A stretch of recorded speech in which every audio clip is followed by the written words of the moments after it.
going to be taking apart this air fryer. I've done it before. I fixed this thing. Don't look at how dirty it is.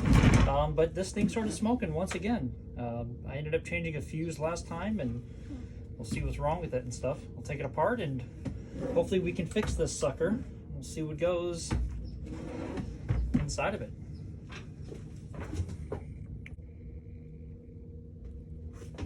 All right, it took me a little bit of time to figure out how to take this thing apart again, and we're gonna look for burn marks because I was told that this thing started smoking, and wouldn't you know it, I see some burn marks right around here, right in that little spot right there. You can see it got really, really hot.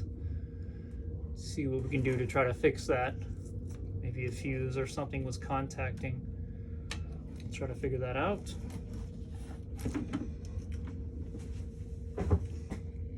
Got to the board, and there's the smoking mark. This little connector right on the circuit board completely melted off. Not doing so hot, but I believe what we might be dealing with is when I ended up putting this fuse on there, that my solder job and stuff may not necessarily have done the job for as long as it should have. There's a possibility that this thing moved up and then started arcing, causing this thing to blow. So what's nice is that this doesn't look like it goes to any other of the circuits on the actual board, that this goes straight to this fuse. The fuse looks like it's in good shape, so it's going to be usable and stuff. What I'm going to need to do is just take what looks like to be the power wire and try to make something work where I can just put it right on the fuse, and this thing should be in good shape.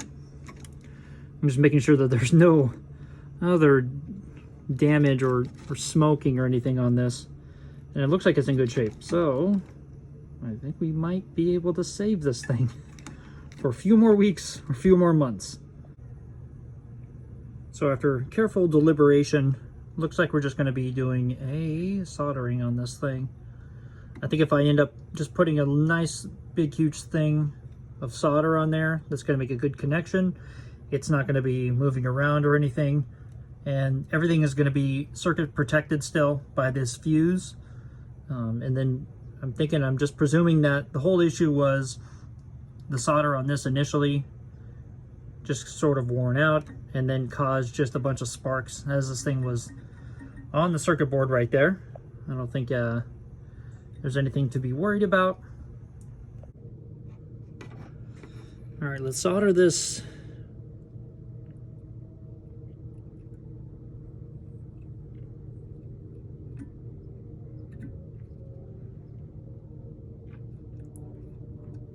And of course, going from a solid wire to a strand wire is not so fun.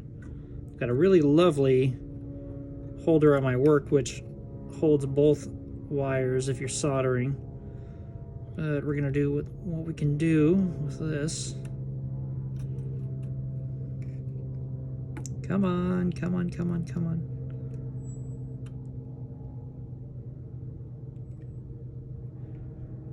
Close.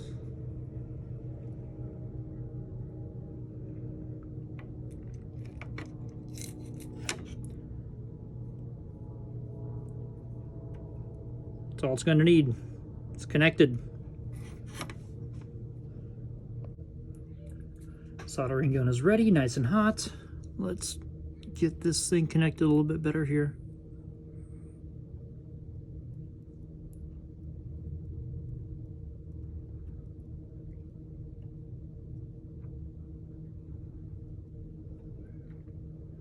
All right, I feel a little bit better about that. Not the greatest in the world, but a connection is a connection. So we're gonna get power to this thing. Let's check it.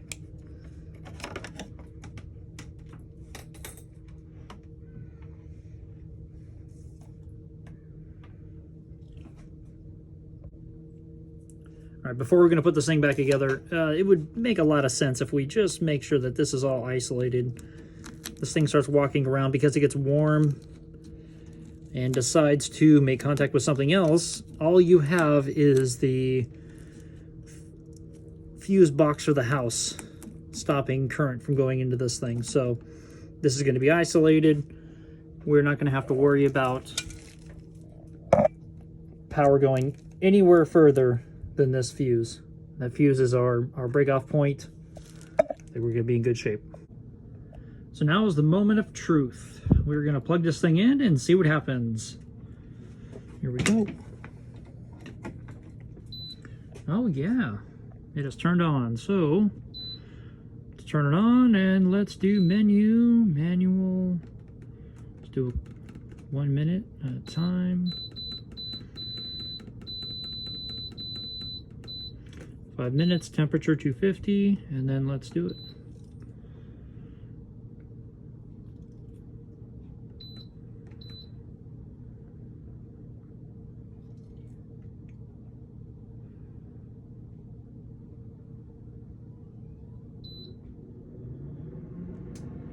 And we hear sounds. No smoke yet.